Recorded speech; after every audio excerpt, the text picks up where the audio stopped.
కొద్ది రోజులకు ముందు నేనొక ట్వీట్ చేశాను. అదేంటంటే నా ట్రస్ట్‌కి ఎవరూ డబ్బులు పంపించకండి. నా పిల్లల్ని నేనే చూసుకుంటాను అని. దానికి కారణం ఏంటంటే, నేను డాన్స్ మాస్టర్‌గా ఉన్నప్పుడు ఓ ట్రస్ట్ మొదలుపెట్టాను. ఓ 60 మంది పిల్లల్ని ఇంట్లో ఉంచి పెంచడం, అలాగే వికలాంగులందరికీ డాన్స్ నేర్పించడం, ఓపెన్ హార్ట్ సర్జరీ చేయడం ఇవన్నీ డాన్స్ మాస్టర్‌గా ఉన్నప్పుడే చేశాను. అప్పుడు ఒక్కడినే చేయలేకపోయేవాణ్ణి. సో, అందుకే నేను మిగతా వాళ్ళ సహాయం కోరుకున్నాను. కానీ ఇప్పుడేమో నేను హీరో అయిపోయాను. సో, సంవత్సరానికి 2 ఏళ్లకు ఒక సినిమానే చేసేవాణ్ణి. కానీ ఇప్పుడేమో సంవత్సరానికి 3 సినిమాలు చేస్తున్నాను. బాగా డబ్బులొస్తున్నాయి. నాలో నాకే అనిపిస్తోంది, నీకు బాగానే డబ్బులొస్తున్నాయి కదా, ఎందుకు మిగతా వాళ్ళని అడిగి చేయాలి, నువ్వే చేయొచ్చు కదా అని. సో, నేనేదో పొగరుగా డబ్బులొద్దు అని చెప్పడం లేదు. నాకిచ్చే డబ్బుల్ని మీ ఇంటి పక్కన కష్టపడే ట్రస్ట్లు చాలా ఉన్నాయి, నేను చూశాను. వాళ్ళకి సహాయం చేయండి. వాళ్ళకి ఉపయోగపడుతుంది. ఎందుకంటే వాళ్ళకి చాలామందొచ్చి సహాయం చెయ్యరు. నేను ఎంత చెప్పినా సరే, లేదు మీతో కలిసే మేము సహాయం చేస్తామని ఎంతోమంది చెప్తున్నారు.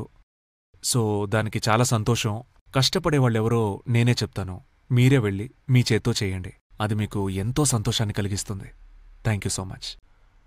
కొద్ది రోజులకు ముందు నేనొక ట్వీట్ చేశాను. అదేంటంటే నా ట్రస్ట్‌కి ఎవరూ డబ్బులు పంపించకండి. నా పిల్లల్ని నేనే చూసుకుంటాను అని.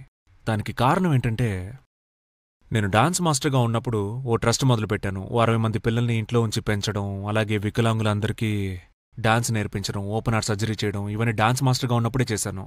అప్పుడు ఒక్కడినే చేయలేకపోయేవాణ్ణి. సో, అందుకే నేను మిగతా వాళ్ళ సహాయం కోరుకున్నాను. కానీ ఇప్పుడేమో నేను హీరో అయిపోయాను. సో, సంవత్సరానికి 2 ఏళ్లకు ఒక సినిమానే చేసేవాణ్ణి. కానీ ఇప్పుడేమో సంవత్సరానికి 3 సినిమాలు చేస్తున్నాను. బాగా డబ్బులొస్తున్నాయి. నాలో నాకే అనిపిస్తోంది, నీకు బాగానే డబ్బులొస్తున్నాయి కదా, ఎందుకు మిగతా వాళ్ళని అడిగి చేయాలి, నువ్వే చేయొచ్చు కదా అని. సో, నేనేదో పొగరుగా డబ్బులొద్దు అని చెప్పడం లేదు. నాకిచ్చే డబ్బుల్ని మీ ఇంటి పక్కన కష్టపడే ట్రస్ట్లు చాలా ఉన్నాయి, నేను చూశాను. వాళ్ళకి సహాయం చేయండి. వాళ్ళకి ఉపయోగపడుతుంది. ఎందుకంటే వాళ్ళకి చాలామందొచ్చి సహాయం చెయ్యరు. నేను ఎంత చెప్పినా సరే, లేదు మీతో కలిసే మేము సహాయం చేస్తామని ఎంతోమంది చెప్తున్నారు. సో, దానికి చాలా సంతోషం. కష్టపడేవాళ్ళెవరో నేనే చెప్తాను. మీరే వెళ్ళి మీ చేత్తో చేయండి. అది మీకు ఎంతో సంతోషాన్ని కలిగిస్తుంది. Thank you so much.